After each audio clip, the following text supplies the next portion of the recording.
9장 35절. 예수께서 모든 도시와 마을에 두루 다니사 그들의 회당에서 가르치시며 천국 복음을 전파하시며 모든 병과 모든 약한 것을 고치시니라. 아멘. 오늘은 교회 창립 21주년 기념 예배입니다. 21주년을 맞이해서 오늘 교회의 핵심 사역에 대해서 다시 한번 우리 또 회고해보는 시간을 갖기 원합니다. 21년 동안 우리 교회를 함께 하신 하나님의 은혜를 먼저 하나님께 감사드리고, 여러분들이 이 자리에 있게 되신 하나님께 영광을 돌리기를 원합니다.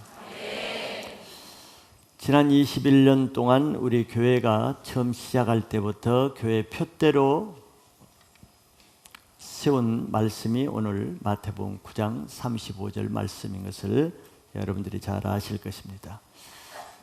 그러나 21주년을 맞이해서 한 번 더 우리의 표대가 무슨 의미를 가지고 있고, 과연 우리의 교회가 지향하는 표대대로 또 우리 교회가 그렇게 사역이 진행되고 있는지 또 한번 돌아보는 그런 시간이 됐으면 좋겠다는 생각에 이 말씀을 청하게 되었습니다. 예수님이 하신 사역을 세 가지로 요약한 말씀이 오늘 본문 말씀입니다. 이 말씀을 왜 우리 교회 표대로 정하게 됐는가 하는 것은 우리 교회뿐만 아니라 예수 그리스도가 머리로 하는 교회라면은 당연히 그 교회는 예수님이 하신 사역을 하는 것이 교회의 핵심 사역이 되어야 되기 때문에 우리 교회도 이것을 정하게 되었습니다. 이 말씀은 마태가 예수님을 따라다니면서 3년 반 동안에 많은 사역을 보았겠죠. 사도 요한은 그것을 하늘을 두루마리로 해도 예수님이 하신 일을 다 기록할 수는 없다 그랬습니다. 그런데 마태가 그것을 한번 요약을 해보니까 세 가지로 요약을 할 수 있었다고 이렇게 기록하는 것이에요. 전파하고 또 가르치고 치유하는 일을 예수님이 하셨다고 핵심 사역으로 세 가지를 말씀해 놨습니다. 만약에 그 시대에 성전을 맡은 제사장이나 또 회당을 맡은 서기관, 율법을 맡은 랍비들이 예수님이 하시기 전에 이런 사역을 했다고 하면은 사실 예수님이 오셔서 다시 반복할 필요는 없었겠죠. 그러나 예수님 당시에 종교 지도자들은 정말 하나님이 원하신 사역을 잘 하지를 못했습니다. 그래서 예수님이 오셔야 됐고, 또 예수님이 흥가죽 부대를 버리고 새 가죽 부대에 새 포도주를 먹는 사역을 하셔야만 했던 이유가 거기에 있습니다. 그래서 예수님은 그 시대에 종교 개혁을 일으키는 아주 혁신적인 말씀, 사역, 치유를 하셨는데 그것이 세 가지입니다. 예수님이 세 가지 사역을 통해서 그 시대의 종교를 개혁하셨기 때문에 이 세 가지 사역은 굉장히 능력 있고 파워풀한 사역이라는 것이죠.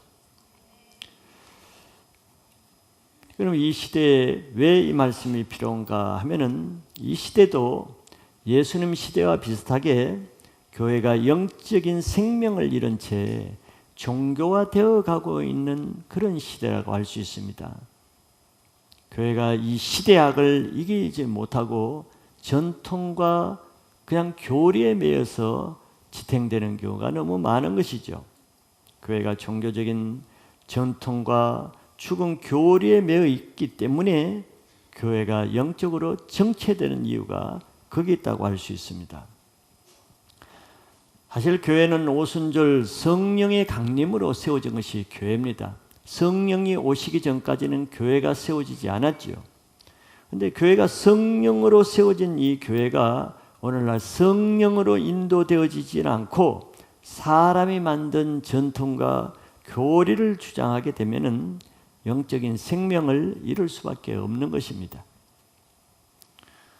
그런 교회는 서기관과 바리새인들처럼 자기들에게 익숙한 흥가죽 부대에 묵은 포도주가 더 좋다고 늘 주장하는 것이죠. 그래서 그런 교회들은 계속 묵은 포도주가 좋고 옳다는 것을 강조하기 때문에 갈수록 교회는 정체되고 핍절하게 될 수밖에 없습니다. 그것이 유럽 교회고 미국 교회가 그렇게 돼서 이미 다 세상에 넘어가고 있습니다. 그것이 한국 교회도 이제 비슷한 양상을 가져오고 있죠. 왜냐하면 교회가 오래될수록 또 조직화될수록 그 가죽 부대를 바꾸지 않으면은 흥가죽 부대가 되어서 경직되고 전통화되고 교류화되면서 새로운 것에 대해서 거부합니다. 그런데 성령은 늘 새로운 사역을, 마지막 시대를 달려가면서 성령은 늘 우리에게 새로운 신선한 기름 부으심을 주는데 흥가죽 부대를 가지면 그것을 거부하게 되는 것이죠. 그래서 예수님이 이 땅에 오셔서 그런 흥가죽 부대의 종교인들을 개혁하고 그 시대를 변화시키는 말씀이 이 세 가지 사역이었습니다.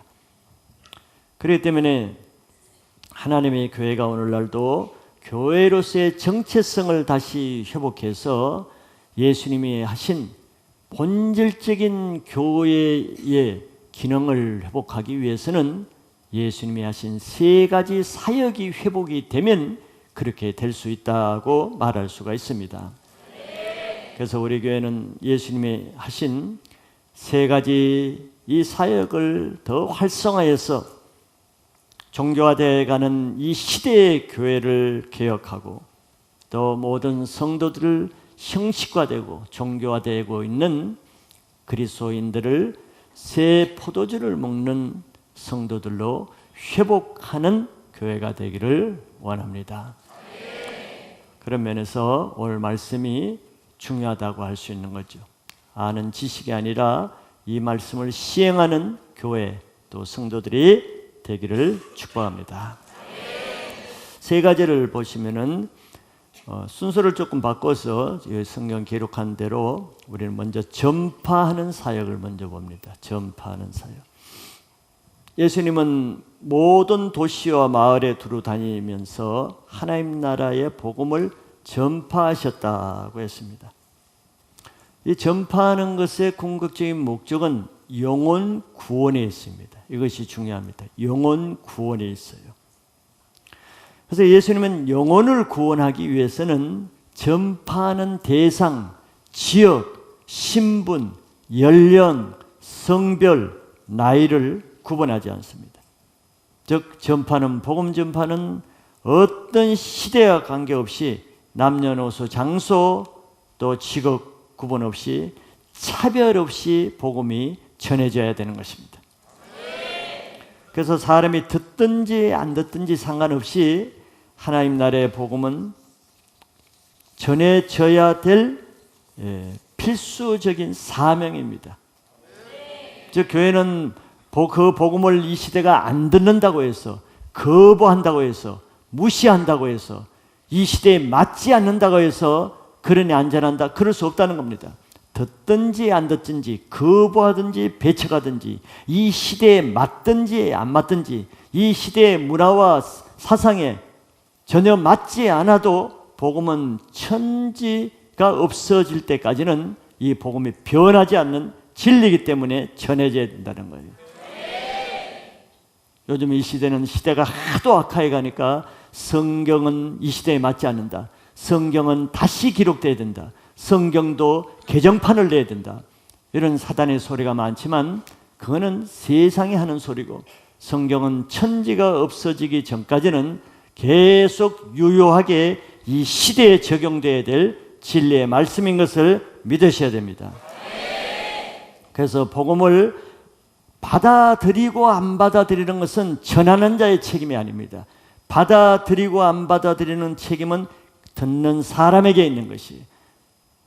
그러나 단지 그것을 전하고 안 전하고 하는 것은 교회의 책임이고 성도의 책임입니다.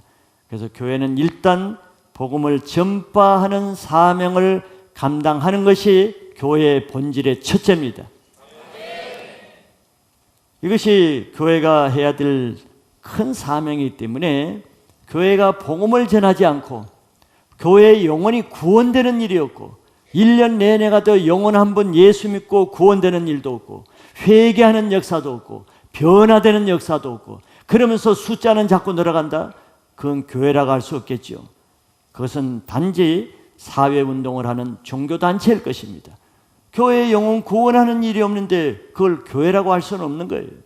예수님이 이 땅에 오신 첫째 목적은 죄인들을 죄에서 구원하는 것이 첫째 목적이고 교회가 그 목적을 위해서 세워진 첫 번째 이유입니다. 그렇기 때문에 교회에 있는 우리 성도들이 전도는 하지 않고 매주 교회만 주일날만 나온다고 하려면 그는 경건의 모양만 갖춘 종교인이지 그리스도인이라고 말할 수 없는 것이. 교회의 역할이 영혼 구원하는 것인데 내가 1년 동안 다니면서 나로 인해서 한 영혼도 구원되지 않았다? 그는 종교인이지 그리스도인이라고 할 수 없습니다. 왜냐하면 그런 사람은 그 안에 이미 예수 그리스도의 생명력이 소멸된 모습이기 때문에 그런 것이죠. 그리스도인이라고 말하는 것은 그는 하나님을 욕되게 하는 것입니다. 어떻게 나를 통해서 생명력이 나가지도 않는 삶을 사는데 나를 통해서 다른 죽은 영혼이 뻔히 있는데도 생명을 줄 수 없는 존재인데 어떻게 내가 예수 그리스도의 사람이라고 할 수 있겠습니까? 우리는 그걸 당연시 여기면 안 되는 거예요. 또한 교회가 교회 안에서 늘 강단에서 세상 이론을 얘기하고 인간적인 사람의 말을 전한다면 그것은 사람들의 모임이지 그리스도의 모임이라고 할 수 없습니다. 왜? 그것으로는 그런 세상의 일, 세상의 말, 세상 이론으로 할 수 없는 한 가지가 있는데 영혼을 그것으로는 구원할 수 없기 때문이에요. 이게 놀라운 교회의 차이입니다. 사람의 감동을 주기도 하고 신금을 울리기도 하고 사람에게 눈물을 쏙 빼는 설교를 할 수도 있고 사람을 감동해서 정말 기뻐서 어쩔 줄 모르는 설교를 할 수도 있어요. 사도 바울도 변화되기 전에 사람에게 아름다운 말로 전했다 그랬습니다. 그러나 그것으로는 할 수 없는 것은 그런 말 신금을 울리고 가슴을 찡하게 하고 눈물을 빼게 할다 할지라도 그것이 하나님의 복음이 아니면 영혼을 구원할 수는 없어요. 사람들이 교회 와서 재밌기는 한데 변화는 되지 않아. 구원은 없고 생명이 없어요. 그는 사회단체지 교회가 될 수가 없는 것입니다. 교회가 영혼을 구원하기 위해서는 그렇기 때문에 아무 말이나 강단에서 전해진다고 전하기만 하면 구원이 되는 것이 아니죠. 또 성경에 있는 말을 그냥 전하기만 하면 구원되는 게 아닙니다. 그러면 성경을 레코딩해서 틀어주지 왜 설교를 하겠습니까? 영혼을 구원하기 위해서는 영적인 생명이 있는 말씀이 교회에서 전파되어야만 영혼이 구원될 수가 있습니다. 바리새인들도 똑같이 성경 말씀을 가지고 설교도 하고 성경 말씀을 재료로 사용해서 말씀을 가르치고 또 설교를 했습니다. 그러나 예수님이 뭐라 그럽니까? 너희들이 교인 하나를 얻기 위해서 산과 강으로 다녀서 교인 한 사람을 데려다가 너희 말씀을 가르치고 설교도 해가지고 결국은 너희보다 배나 더한 지옥 자식이 되게 한다고 예수님 말씀했잖아요. 성경 말씀을 가지고 말씀을 주일마다 전한다고 해서 그 사람이 구원받는 것이 아니고 설교를 생명 없는 혼적인 설교를 하면은 자기보다도 이 말씀을 들은 사람을 배나 더한 지옥 자식이 되게 한다는 거예요. 그런 일이 어디에서 일어납니까? 회당 안에서 일어난다는 거예요. 교회 안에서 그런 일이 난다. 교회 안에서 지옥 자식이 되게 만드는 것은 다른 타종교나 불교나 다른 데서 하는 것이 아니고 교회 안에서 지옥 자식 만드는 일을 한다는 거예요. 혼적인 설교, 교리적인 설교, 이론적인 설교, 인간적인 설교, 세속적인 설교, 성도들에게 그런 말씀을 전해가지고 지옥 자식이 되게 하는. 그러니까 종교화되죠. 세속적인 신앙이 되죠. 인간적인 신자가 되죠. 사람은 변화되지 않고 더 강팍해지고 교만해지고 고집세고 혈기 있고 거짓되고 세상에 나가면 무기력해지고, 그게 그 증거죠. 그건 교회가 아닌 것이, 오늘날 그런 교회들 때문에 사회가 교회를 어떻게 보고 교회가 영향력을 미치지 못하는 이유는 다 그런 데 있는 것이죠. 바리새인들은 성경 말씀을 가지고 전하긴 하되 예수님 말씀에 오면은 사람의 전통으로 하나님 말씀을 폐하고 사람의 유전으로 가리켜서, 즉 사람의 기준으로 성경을 풀어서 가리킨다. 사람의 전통에 맞춰서 성경을 해석한다. 그래서 너희들의 유전으로 왜 하나님의 말씀을 폐하고 있느냐. 그래서 예수님은 이 땅에 오셔서 똑같이 회당에서 말씀도 가르치고 설교도 하시지만 그 방법과 내용이 다른 것이에요. 그래서 요한복음 6장 63절에 그 차이를 이렇게 예수님이 말씀했습니다. 살리는 것은 영이니 육은 무익하니라. 왜 바리새인들이 그렇게 설교를 365일 날 때부터 설교를 하는데 왜 사람들을 지옥 자식이 되게 하느냐면, 살리는 것은 영인데 그들은 육으로 설교를 하기 때문에, 살리는 말씀이 아니라 죽이는 말씀인데 그들이 육으로 인간적으로 혼의 말씀을 전하기 때문에. 그런데 예수님은 그러지 않는다는 거예요. 내가 전하는 말씀은 그들과 틀린다, 그것과 틀린다는 거죠. 내가 너에게 이런 말은 영이요 생명이라고 말합니다. 영이요 생명의 말씀이 전해져야 그 영혼이 생명을 얻고 영적으로 살아나기 때문에 예수님은 영이요 생명이라고 말씀하시는 거예요. 그것이 바로 새 포도주, 새 가죽 부대 가진 사람에게 새 포도주의 말씀이라는 것입니다.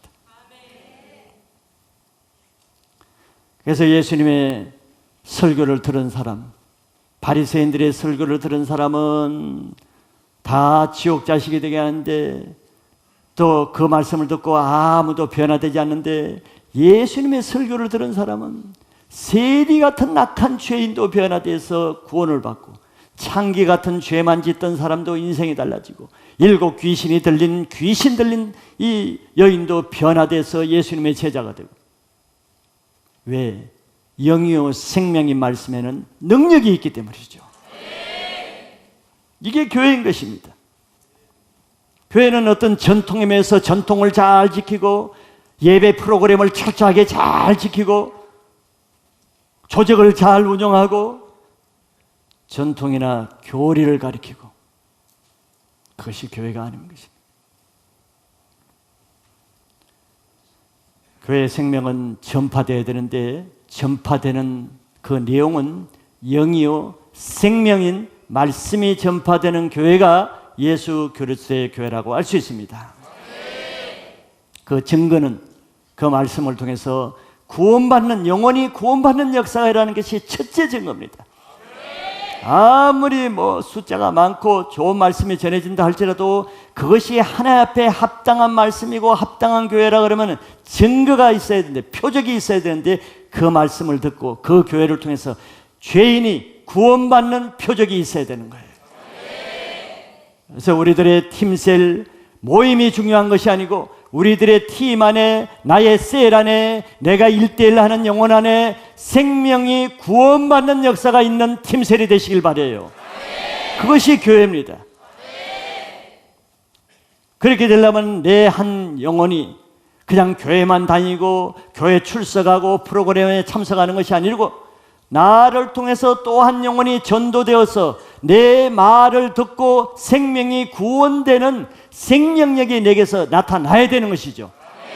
그런 사람들이 셀에 모여 있어야 그 셀이 생명력이 나타나겠죠.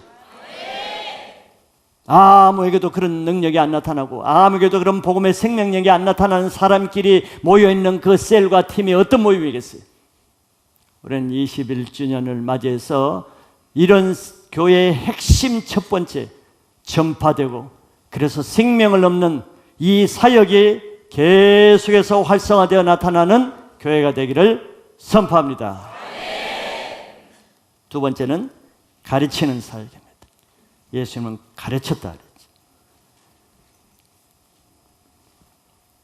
가르친다는 것은 쉽게 말하면은 그 목적은 제자를 세우는 데 있습니다. 복음 전파는 영혼을 구원하는 데 있다고 했습니다. 두 번째 가르치는 것은 영혼이 구원된 그 영혼을 제자로 세우는 사역이 가르치는 사역입니다. 예수님 복음을 전파하는 것은 차별이 없다 그랬어요. 남녀노소, 어떤 직업, 어떤 지역, 어떤 인종 차별 없습니다. 모든 사람이 복음을 들을 권리를 가지고 있기 때문이죠. 그런데 가르치는 사역은 다릅니다. 하나님 나라의 깊은 원리를 더 깊이 자세하게 세세하게 가르치는 것은 모든 사람에게 허락되지 않았습니다. 허락된 사람에게만 가르친다는 거죠. 왜냐하면 하나님의 그런 하나님 나라의 깊은 소중한 거룩한 그런 진리의 지식은 그것을 사모하고 준비된 사람에게만 주시기 때문이죠. 그게 하나님 나라의 원칙입니다. 진주가 굉장히 귀하기 때문에 하나님은 진주를 돼지에게는 던지지 않는 거예요. 이게 하나님 나라의 원리입니다. 진주의 가치를 알아보고 진주를 가지기를 원하고 찾고자 찾는 사람에게만 진주가 주어지는 거죠. 이게 가르치는 사역의 두 번째 차별성입니다. 왜 가르치는 것이 필요한가? 첫 번째 전파돼서 구원받으면 끝난 거 아닌가? 이제는 천국 가면 끝난 게 아닌가? 이제 그렇게 생각하는 사람이 많죠. 왜 고생하면서 꼭 교회 틀에 맞춰서 훈련을 받아야 되는가? 그렇게 생각하는 사람도 있습니다. 그러나 훈련받지 않는 사람의 신앙을 보세요. 예수를 믿긴 분명히 믿어도 훈련되지 않는 사람의 특징은 여전히 하나님의 자녀로 살아가기보다는 여전히 옛사람의 삶을 살아간다는 겁니다. 차이는 그냥 교회 주일날 예배 한 번 드리고 간다는 차이지, 그 사람의 말하는 것이나 생각하는 것이나 마음에 추구하는 것이나 세상에 나서 살아가는 스타일이나 세상 사람과 똑같은 거예요. 차별이 없어요.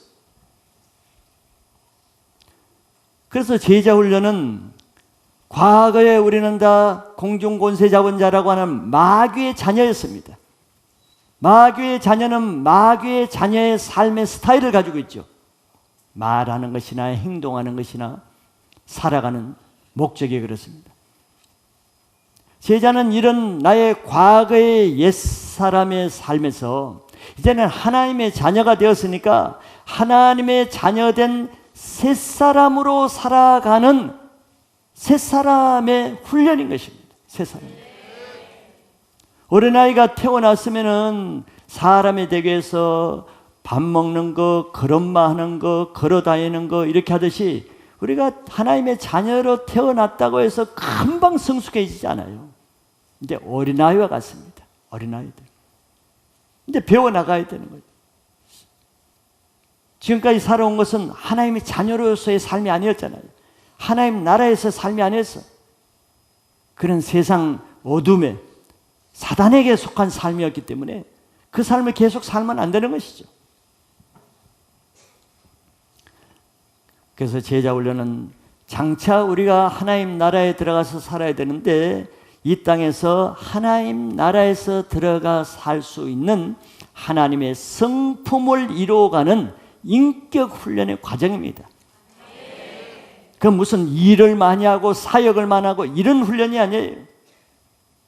사도 바울은 유모와 같이 자녀를 양육하는 목적이 너희 안에 그리스도의 형상을 이루게 하는 것이라 했어요. 제자 훈련의 목적은 우리 속 사람이 예수 그리스도의 형상, 하나님의 성품을 닮아가는 데까지 이르는 것이 목표입니다. 이걸 모르면은 사람들은 교회에 열심히 봉사하고 남이 하지 못하는 일을 하고 큰 사역을 하고 또 목회 같으면 큰 목회를 하면은 이것이 뭐 훌륭한 제자인 줄 알아요. 이것이 훌륭한 하나님의 사람인 줄 알아요. 그러나 그 사람의 속을 보세요. 일은 거룩한 일은 엄청나게 하는데 그 교만이 충만하고, 이 일을 크게 하면 할수록 더 자만해지고, 큰 사역을 하면 할수록 더 자기의가 강하고. 이거는 예수 그리스도의 형상과는 정반대예요. 일만 예수의 일을 하는 같이 성경에서 말하는 예수님의 제자의 모습은 없는 겁니다. 마태복음 7장에 우리는 잘 알고 있습니다. 예수님께 나와서 내가 선지자의 이름으로 예언도 하고 귀신도 쫓아내고 큰 능력을 행했다. 근데 인격은 형편없어요. 왜? 예수님의 하라는 대로 순종하는 인격이 없어요. 내가 너를 모른다 그랬잖아요. 예수님은 하신 일을 보는 게 아닙니다. 제자 훈련은 뭐 교회를 잘 섬기고 목회를 크게 잘할 수 있는 노하우를 배는 게 아니에요. 그런 일은 하나님이 더 잘하시죠. 그런 일은 하나님이 그냥 천사 한 사람만 보내서 하면은 우리가 평생 할 일을 한 5분 만에 다 할 수 있습니다. 하나님이 일을 못해서 우리를 일하는 제자로 세우시길 원하겠어요?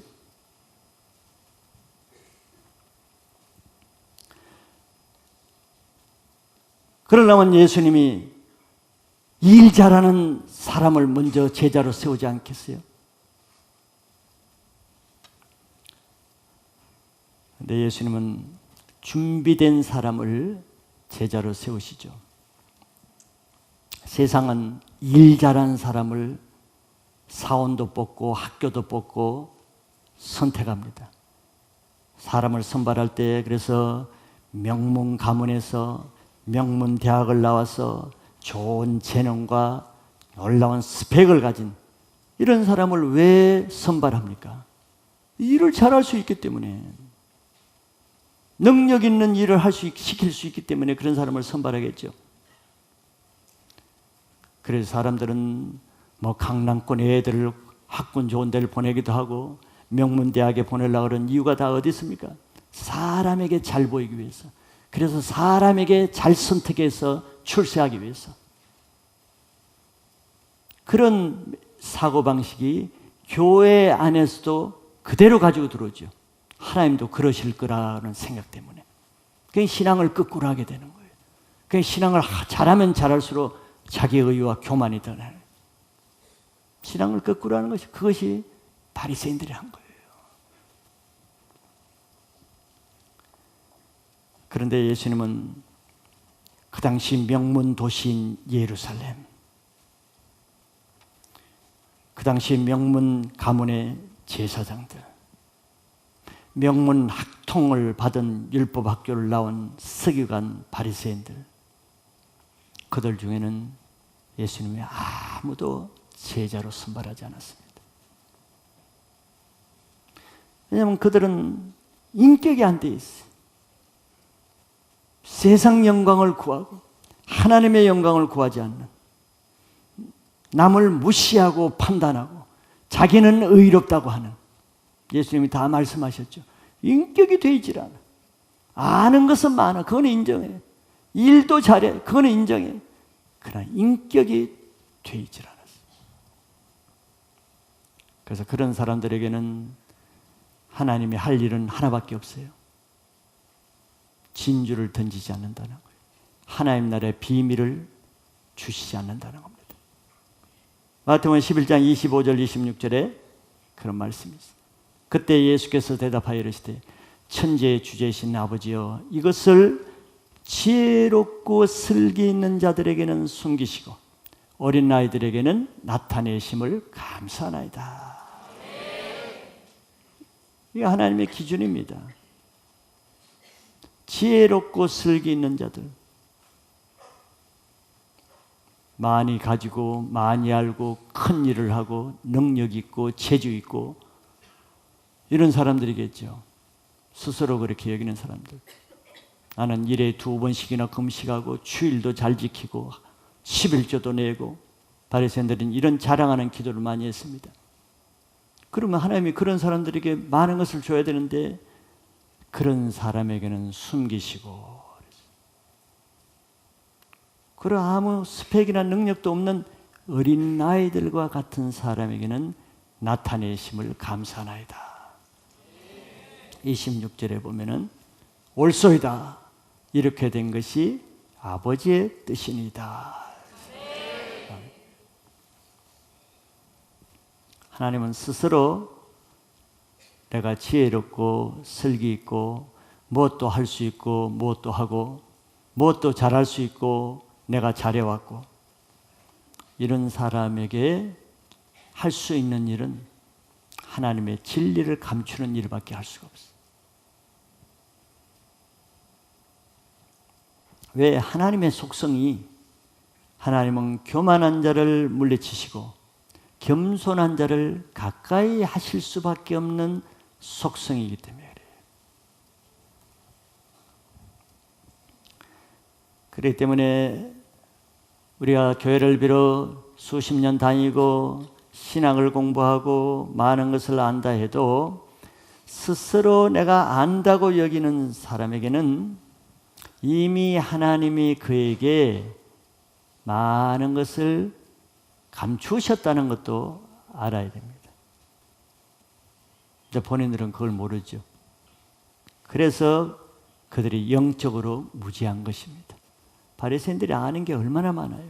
그러나 한 가지, 영적으로는 아는 게 없어요. 얼마나 영적으로 무지했는가 하면은 그들이 그렇게 바라고 사모하고 보기를 원했던 메시아를 그들 눈앞에 하나님이 갖다 세워주셨는데도 못 알아볼 정도로 영적으로 완전히 막혀 있었어요. 지혜 있는 자에게, 지혜롭다고 하는 자에게는 하나님이 하시는 일은 이거밖에 없어요. 똑같은 예배를 드려도 말씀을 듣지 못하고 말씀이 안 들리는 데는 다 이유가 있겠죠. 똑같은 귀를 가졌는데 왜 안 들리겠습니까? 같은 교회에서 같이 신앙을 해도 똑같이 출발해도 왜 리더로 세워지지 못하는 데는 그만한 이유가 있겠죠. 사람이 잘못 봐서 그렇겠습니까? 자기를 못 알아봐줘서 그렇겠습니까? 또 리더를 세워주어도 신앙 인격이 성장하지 않는 데는 또 그만한 이유가 있겠죠. 하나님이 하시는 일에는 이유 없이 그냥 하시지는 않습니다. 내가 나 된 것은 다 이유가 있는 거예요. 왜냐하면 예수 그리스도의 십자가가 없는 곳에는 부활의 능력이 없기 때문에 그렇습니다. 예수님은 괜히 억울하게 십자가에 돌아가신 게 아니에요. 그냥 안 돌아가셔도 되는데 십자가를 지신 게 아니에요. 다른 사람들이 괜히 십자가를 지는 신앙을 하는 게 아닙니다. 바보같이 보여도 그 사람이 자기의 억울함을 감당하고 자기를 부인하고 죽이는 데는 이유가 있는 거예요. 근데 다른 사람은 그 이유를 모르기 때문에 십자가 없는 삶을 사니까 부활의 능력도 없는 겁니다. 예수님을 따르는 사람들은 수없이 많았죠. 그런데 중요한 것은 누가 그 중에 제자가 되는가 하는 문제인데, 그것은 예수님을 따르는 사람은 많아도 누가 끝까지 예수님 곁에 남아 있을 수 있는가, 그 문제와 같습니다.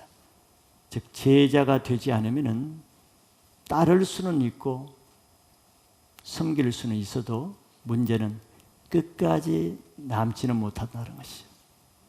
근데 예수님이 복음서 끝에는 항상 끝까지 견디는 자만 구원을 받으리라 그랬어요. 청함을 받은 사람은 많이 있대, 택함을 받은 사람은 적다고 말했습니다.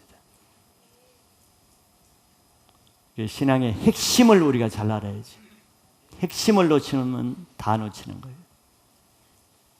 예수님을 따라다니는 사람들 복음서에 한번 보시면은 첫째는 군중들이었습니다. 군중들. 어디 가든지 무리들이 수없이 따랐죠. 예수님이 무리들을 피해서 좀 쉬려고 갔는데도 거기까지 따라왔어요. 보통 열성분자들이 아닙니다. 또 가난해서 먹을 것도 없는데도 3일씩 굶으면서 예수님을 따라다녔어요. 참 충성스럽고 열정적인 사람이죠. 무리들입니다. 우리는 따라다니는 자체만 볼 텐데 예수님은 따라다니는 무리들만 보신 게 아니고 그들이 왜 따라다니는가 항상 그게 관심이 있어요. 우리하고 보는 눈은 조금 다르시죠. 왜 따르는가를 봤더니 요한복음 6장 26절에 예수님이 이렇게 말씀해요. 너희가 나를 찾는 것은 표적을 본 까닭이 아니요 떡을 먹고 배부른 까닭이로다. 아주 가슴을 찌르는 말을 했어요. 들켰죠, 이 사람들이. 너희가 나를 이렇게 따르는 것은 표적을 본 까닭이 아니고 떡 먹고 배부르기 때문에 따르고 있다는 거예요. 저 군중들은 자기의 문제, 자기의 현실적인 문제를 해결하기 위해서 예수님을 따를 뿐이지 표적을 보았기 때문에 따르는 것이 아니라 그랬어요. 무슨 뜻이겠습니까? 표적이란 뭐겠어요? 표적. 오병이어도 표적인데 병 나는 것도 표적이고. 예수님 왜 이렇게 말씀하시겠습니까? 자, 무리들이 배고프니까 떡을 먹기 위해서 나왔어요. 이걸 뭐 예수님이 나쁘다 한 게 아니에요. 우리도 뭐 전도할 때 전도용품 얼마나 많이 돌리는데 떡을 준다고. 떡 받고 교회 좀 나오시라고. 그게 잘못은 아니죠. 떡을 통해서 떡 먹기 위한 동기로 예수님께 나오는 것은 문제가 없어요. 그건 좋은 것입니다. 왜? 나올 수 있는 기회가 됐으니까. 그런데 문제는 표적을 본 까닭이 아니고 여기 있는 거예요. 그 떡을 먹었으면은, 오병이어로서의 떡을 그렇게 엄청나게 먹었으면은 그 떡 주신 예수님이 하나님의 아들 메시아라는 표적을 보아야 되는데 그거는 못 본 거예요. 저 양반 떡 잘 주는 분이다. 이렇게만 생각한 거예요. 그 다음에 또 떡 줘야지. 그래서 떡을 달라 그랬어요. 예수님 지금 그걸 말하는 거예요. 전도용품 가지고 교회를 나가라고 했더니 나와가지고는 하나님 말씀은 안 듣고 예수 믿을 생각도 안 하고 또 나가면서 그 떡 하나 더 달라 그래요. 떡 먹으러 오는 거지. 그냥 떡만 먹고 끝난 것입니다. 그래서 다음날 또 떡 받으러 오는 거예요. 다음날 또 떡 받으러 와. 떡 먹고 죽을 인생. 그래 많은 사람들이 병 고치기 위해서 나왔습니다. 나쁜 게 아니에요. 병 고치고 왔어요. 문둥병도 나왔고 혈류병도 나왔고 중풍병도 나왔고 눈먼 자가 나왔고 말 못하는 자가 나왔고. 그래서 병 고치기 위해서. 나쁜 게 아니에요. 근데 문제는 병만 딱 고침받고 그 병을 고쳐주신 분이 하나님의 아들이신 그 표적은 믿으려고 하지 않아. 그러니까 다음에 또 병 나면 또 와. 예수는 믿지 않아. 그냥 의사 수준을 믿는 거지. 그러니 그들이 떡을 먹어도 그거 지나고 나면 또 배고프고 병을 놔도 다시 재발해서 또 아프고 반복해. 그러다 떡 먹고 죽고 병 나다가 병 다시 나서 죽는 거지.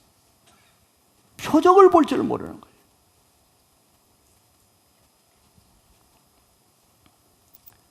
그래서 예수님이 떡을 달라는 그들에게 내가 하늘에서 내려오는 산떡이다 그랬어요.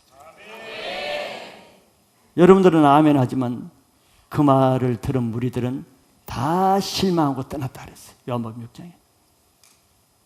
난 떡 먹으러 왔는데 뭐 떡은 안 주고 내가 떡이라 그러니까 다 떠난 거예요. 이렇게 군중들은 자기 육신의 피로를 채우는 떡을 위해서 교회를 다니는 사람입니다. 떡만을 위해서. 이렇게 사업이 잘 되기 위해서 교회를 다니고, 결혼 좀 잘하기 위해서 교회를 나오기도 하고, 병 낫기 위해서 교회도 나오고, 자식 잘 되게 하기 위해서 교회 나오고, 떡 먹을 목적으로 예배도 드리고 기도도 열심히 하고 봉사도 하고 뭐 합니다. 떡바라고. 떡이 있는 동안에는 예수님을 잘 따르겠죠. 떡신앙입니다. 그 말은 떡이 없으면 그시로 신앙이 사라지고 예수님을 떠나게 된다는 거죠. 그렇기 때문에 떡신앙은 예수님과 끝까지 함께 할 수 없습니다. 그래서 예수님은 군중들 중에 어느 누구도 제자로 세우지 않았습니다. 그 사람들은 떡을 위해서 나왔지 예수님을 위해서 나오지 않았기 때문에. 두 번째는 종교인들이. 예수님의 사역하는 곳에는 또 종교인들도 꾸역꾸역 찾아와요. 별로 반갑지 않는 손님들인데 항상 또 나와요. 바리새인들, 율법사들, 대표적인 사람들. 그들은 학식도 많고 지위도 있고 사회 저명 인사들입니다. 엘리트들이죠. 그런데 문제는 이들도 예수님을 믿고자 하는 목적으로 나오면 문제가 없겠지만 그들이 나온 목적은 반대입니다. 예수님의 약점을 찾아서 시험거리를 찾아 고소하여 죽이려는 목적이에요. 즉 악한 동기로도 예수님께 나온다는 거예요. 다 예수님을 믿기 위해서 나오는 건 아닙니다. 예수님을 미워하면서도 싫어하면서도 예수님께 나오는 사람이 있죠. 항상 그 사람들의 태도는 항상 예수님이 하는 데에서 부정적이고 비판적이고 악감을 품는 거예요. 무슨 말씀을 드려도 부정적이고 교회가 무슨 일을 해도 악하게 보고. 종교인들이 그랬죠. 그래서 그들의 임무는 예수님의 잘못한 것을 찾는 것입니다. 교회가 잘못하는 것을 찾는 것이 그들의 주 목적이죠. 그래서 안식일날 병을 고치면 안식일날 병 고쳤다고 율법을 피한다고 공격하고, 예수님이 귀신을 쫓아서 병을 고쳐주면 귀신 쫓았다고 귀신 들렸다고 또 비난하고. 아주 악한 사람들이. 결국은 예수님을 십자가에 죽였는데 성경은 시기심 때문이었다 그랬습니다. 백성들이 과거 예수님이 오시기 전에는 자기들을 따랐는데 예수님이 오신 이후에는 백성들이 다 예수님께 몰려가니까 시기심 때문에 예수님을 죽였다 그랬어요. 이렇게 종교인들은 예수님을 믿지도 않으면서 예수님을 열심히 쫓아다니고 예수님을 사랑하지도 않으면서 종교적인 일은 열심히 합니다. 그러니까 그 얼마나 힘들겠어요. 예수님을 믿지 않으면서 예수님 말씀도 들어야 되고 예배도 드리는 게 얼마나 괴롭겠습니까? 하나님을 사랑하지는 않는데 하나님의 일은 하고 이것도 봉사하고 저것도 하라 그러니까 얼마나 힘들겠어요. 그런데 이들의 신앙은, 종교인들의 신앙은 기쁨이 없어요. 항상 노예야, 고역이야, 일입니다. 일로 하는 거예요. 왜 그러면 싫어하면서도 그 일을 하고 사랑하지 않으면서도 왜 교회를 꾸역꾸역 나옵니까? 바리새인들의 목적은 하나님의 영광을 구하지 아니하고 자기 영광을 구하기 위해서는 그렇게 한다는 거예요. 그래서 예수님은 이런 종교인들 중에도 아무도 제자로 택할 수 없었습니다. 셋째는 정말 하나님 나라를 사모해서 나오는 사람들이 있죠.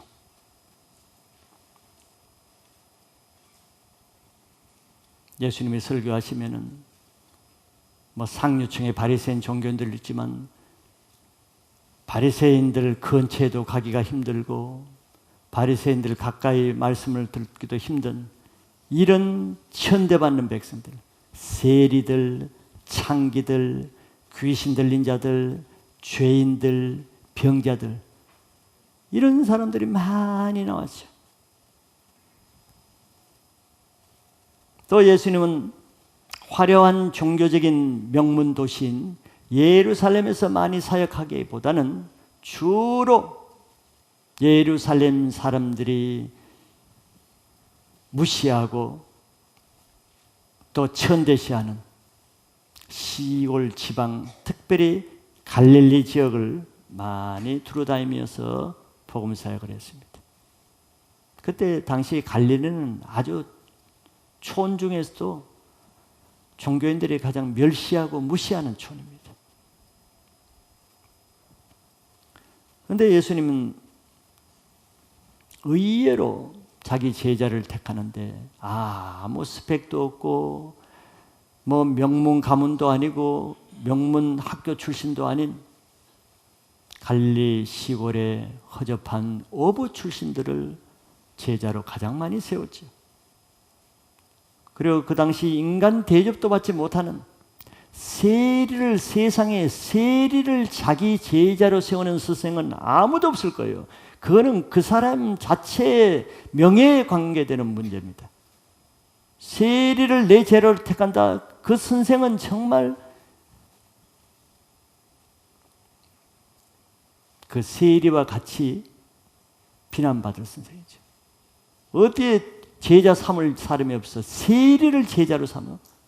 다 그렇게 말하는데 예수님은 그런 세리를 자기 제자로 삼았어요.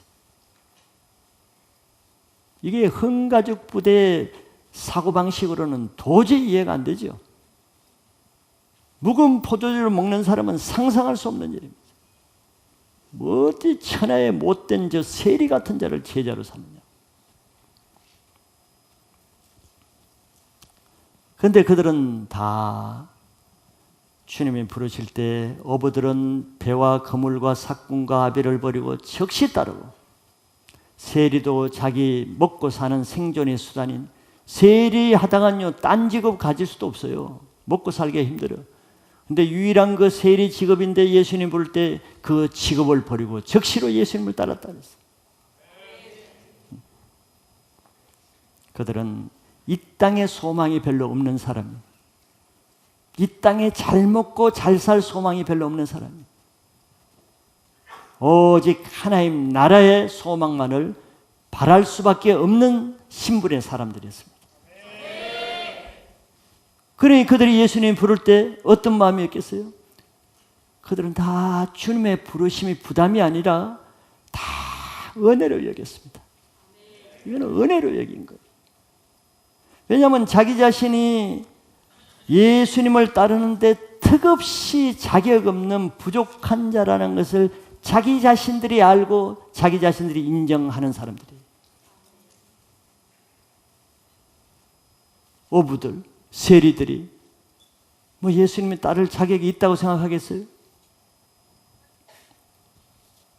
그래서 예수님은 자기 자신들이 턱없이 부족하고 자격이 없다고 여기는 그들을 택했어요.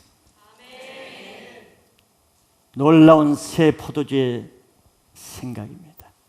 감히 아무도 생각할 수 없는 사람이에요. 그래야 주님을 따르는 그 자체를 은혜로 여기고 감사하고 기뻐하고 겸손하게 따를 수가 있잖아요.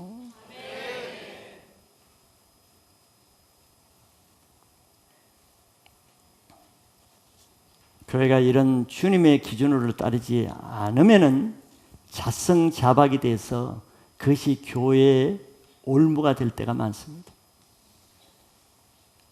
왜 그런 유혹은 항상 있거든. 세상에서 받은 교육 때문에. 목회자도 좀 똑똑한 사람, 그래도 말도 좀 버벅거리지 않고 제대로 좀 할 수 있는 사람, 뭔가적으로도 좀 상식이 있는 사람, 좀 그런 사람을 제자로 삼고 싶죠. 그런 사람을 리더로 세우고 싶죠. 항상 유혹이 있는 거예요. 그러면 그것이 자기에게로 돌아옵니다. 그런 사람들이 자격이 있다고 여기기 때문에 얼마나 교만하며 얼마나 자기의가 강하고 얼마나 불순종하고 대적하고 천하에 쓸 수 없는 자들이 그런 사람들이 세운 것을 은혜로 여기지 않습니다. 자기가 자격이 있다고 여기는 거예요. 그래 하는 일마다 판단하고. 그래 그것이 세운 자에게 그대로 그 아픔이 들어오는 거죠. 왜? 예수님이 세운 방법이 아니라 흥가죽 부대에 의해서 세워졌기 때문에 터진 고통을 받는 거예요. 주님은 거룩한 것을 개에게 주시지는 않습니다. 왜? 거룩하기 때문에. 하나님 나라의 거룩한 것은 그것을 거룩하게 여기고 은혜로 여기고 값지게 여기고 자기는 그 거룩한 것을 감당할 자격이 없다는 마음을 가진 어린아이와 같이 겸손한 자에게 알려주시는 거예요. 그래서 우리는 교회 안에 군중이나 종교인이 아니라 제자로 살아야 됩니다. 왜냐하면 그래야 주님 안에 포도나무 가지가 포도나무에 붙어 있듯이 제자가 되어야만 주님 안에 끝까지 붙어 있어서 열매 맺는 인생이 되는 거예요. 예수님은 열매로 네가 나의 제자가 됨을 안다 그랬고 열매로 하나님께 영광을 돌린다고 했어요. 근데 열매는 내가 노력하고 큰일 한다고 열매가 아닙니다. 열매는 가지가 포도나무를 떠나서는 절로 열매를 맺을 수가 없어요. 그래서 제자가 되어야 되는 겁니다. 마지막 세 번째는 치료하는 사역. 예수님은 가시는 곳마다 말씀도 전하시고 가르치기도 하시면서 항상 병행해서 하신 것이 치유하신 거예요. 여러 병자들을 고쳤죠. 귀신 들린 자들 귀신 쫓아냈죠. 마음에 상처난 사마리아 여인을 치유하셨죠. 연약한 자, 마음이 고통하는 자를 위로하셨죠. 이것이 병든 것과 약한 것들을 고치시니라 하는 말씀입니다. 예수님이 고친 많은 질병들을 보세요. 예수님이 그 안에 귀신을 쫓아내므로 병을 많이 고쳤습니다. 그건 무슨 얘기였어요? 많은 질병들 가운데는 멀쩡한 사람 안에 귀신들이 들어옴으로써 말도 못하게 하고 귀도 못 듣게 하고 눈도 멀게 하고 여러 병들을 주는 것이. 그래서 예수님이 그 안에 있는 귀신을 쫓아내므로 질병을 치유하시는 사역을 많이 하시죠. 자, 여기서 우리가 치유라 그러면은 그냥 병원에 가지 않고 병 고쳐서 좋겠다 이렇게만 생각한다는 것입니다. 치유는 성경에서 말한 치유는 굉장히 광범위합니다. 소조라고 하는 이 헬라어는 굉장히 광범위해요. 그 육신의 병만 치유하는 게 아닙니다.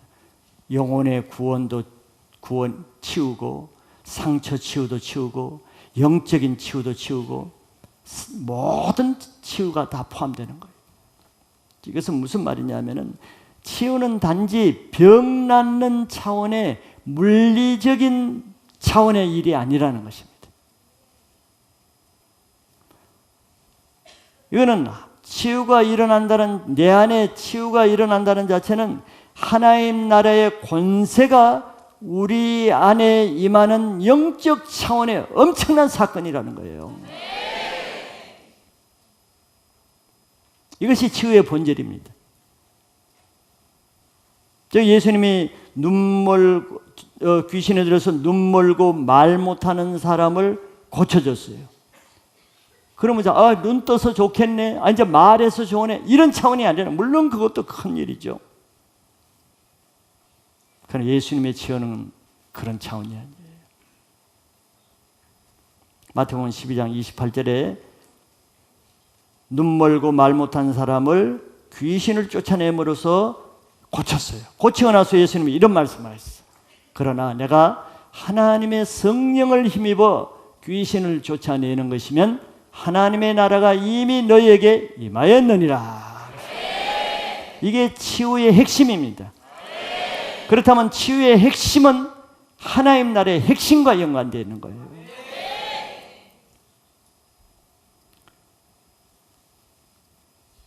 왜? 이 땅에 예수님이 오신 목적은 천국이 임하기 위해서고, 천국이 임하기 위해서는 마귀의 일을 멸하게 하시기 위해서 오셨다고 했어요. 그래서 이 땅에 예수님의 교회의 목적은 마귀의 일을 멸해서 하나님 나라가 임하게 하는 사역이 교회의 본질 사역입니다. 그런데 그 사역은 앞에 전파하는 사역, 가르치는 사역뿐만 아니라 세 번째 치유하는 이 사역까지가 포함되지 않으면은 결정적인 하나님 나라가 임하는 사역이 이루어지지 않는다는 겁니다. 왜 마태복음 12장 28절 하나님 나라가 우리 안에 어떻게 임한다 그랬어요? 성경 지식을 많이 가르쳐 놓으면 하나님 나라가 임합니까? 그럼 바리새인에게 제일 먼저 하는 나라가 임하지. 성경 지식을 많이 하니까. 그게 아니라는 거예요. 치유 사역을 통해서 하나님 나라가 임할 수 있다는 겁니다. 그래서 교회는 마귀의 일을 멸해서 마귀를 쫓아내는 사역을 해야만 진정으로 교회가 음부의 권세가 이기지 못하는 교회가 될 수가 있습니다. 그 사역을 하지 못한다는 것은 음부의 권세가 지금 지배하고 있다는 거예요. 그 말은 음부의 권세가 지배하는 교회는 예수님의 교회는 아니에요. 예수님이 이미 십자가에서 마귀의 권세를 이겼는데 왜 교회가 마귀의 권세를 이기지 못하겠어요?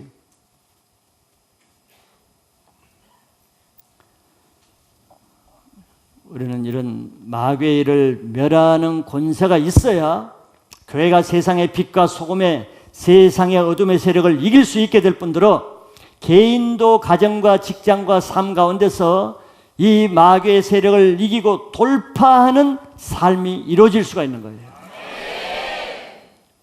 그러지 않으면 맨 질병에 시달리고 맨 영적으로 묶여있고 맨 악한 종교 생활에 매여서 무기력하고 이게 다 왜 그래요?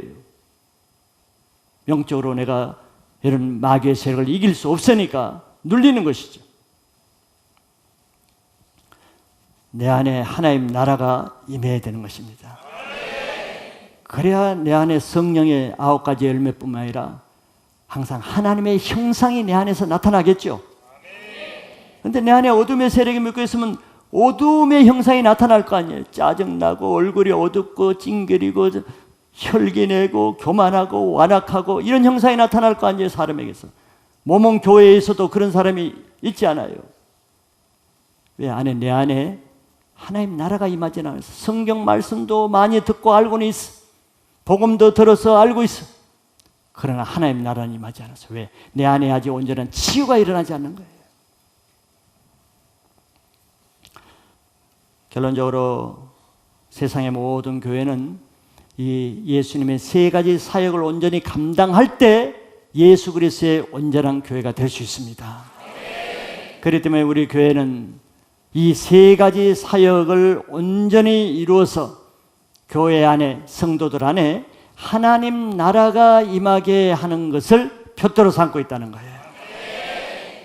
그러기 위해서 우리는 말씀을 들으신 것 같이 교회에 나오시되 군중으로 나오시지 마세요. 군중으로 남아있지 마세요. 떡 먹기 위해서 남아있지 마세요. 교양 생활하기 위해서, 마음의 단지 위로 얻기 위해서, 세상 것 잘 되기 위해서, 자기 욕심 채우기 위한 군중으로 교회 오지 마세요. 그는 떡 먹고 죽는 인생이 됩니다. 떡 없어는 언제든지 떠나갈 차별을 하고 있는 인생이 되는 거예요. 두 번째, 여러분들 더더구나 하지 말아야 될 것은 교회 오래 다니면서 종교인으로 머물지 말으세요. 종교인들의 갈 길은 마지막에 예수님을 십자가에 죽이는 일입니다. 교회를 넘어뜨리고 교회를 대적하고 목회자를 넘어뜨리고 죽이고 종교인들이 하는 일입니다. 예수님을 죽인 것은 군종을 이용해서 종교인들이 하는 것입니다. 종교인은 종교 생활을 하지 않는 것이 더 나은 거예요. 종교인에게는 생명은 없습니다. 이론만 있어요. 종교인에게는 능력이 없습니다. 율법의 교리만 있을 뿐이에요. 율법의 교리는 늘 옳고 그름을 따지는 것입니다. 남을 비판하고 판단해서 죽이는 일이에요. 자기가 변화되지 않습니다. 우리는 교회를 다니되 제자가 되어야 되는 이유가 여기 있습니다. 제자는 주님을 위해서 배와 그물과 사건, 직업을 버리고서라도 주님을 위해서 자기 인생을 드리는 인생입니다. 뭐 주님 때문에 떡 얻어먹고 뭐 얻어먹는 인생이 아니에요. 내가 주님을 더 큰 갚을 수 없는 생명을, 구원의 생명을 얻었기 때문에 이제 나의 인생을 주님을 위해서 산제물로 드릴 때 내가 영원히 주님 앞에 붙어 있을 수가 있습니다. 그런 사람이야말로 마귀의 세력이 이길 수가 없어요. 내 안에 사는 것이 더 이상 내가 아니라 예수 그리스도가 사시기 때문에 마귀가 먼저 알아보고 그런 사람을 건드리지도 못한다고 했습니다. 세상을 이기는 자가 되게 하시고 세상에 승리하는 성도가 되시기를 축복합니다.